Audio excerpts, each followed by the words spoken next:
আমি ক্ষমতায় না গিয়েও নির্বাচিত না হয়ে চমুনির ব্রিজ করছি না, মাধবপুর থেকে দরবার রাস্তা করি নাই, খাসি নদীর পুল করি নাই, সুন্দরগড়ে পৌরসভা করি নাই, দাদা বাজার ব্রিজ করি নাই, কাজীগিরি ব্রিজ করি নাই, মাধবপুরে হাসপাতাল করি নাই।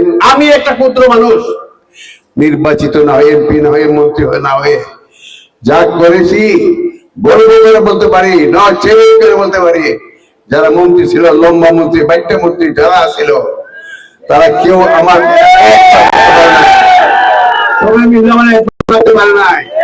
আমি এমপি মন্ত্রী না হয়ে যদি এত উন্নয়ন করতে পারি, যদি আমার কাছে জনগণের ম্যান্ডেট থাকে, আমি নির্বাচিত প্রতিনিধি হই, তাহলে নিশ্চয়ই এর চেয়ে বেশি কিছু করতে পারি। বিশ্বাস কর। তাই আপনাদের সহযোগিতা চাই। আপনার ভোট দিতে রাজি আছেন সবাই? দল মত জাতি ধর্ম নির্বিশেষে ভোট দেন। আর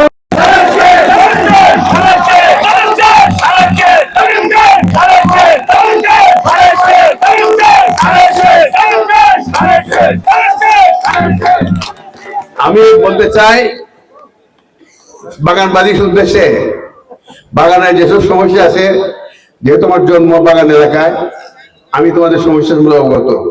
খুব কষ্টে তোমরা দিন কাটাচ্ছ। তোমাদের যে বেকার যুবক আছে কর্মসৃষ্টি করবো,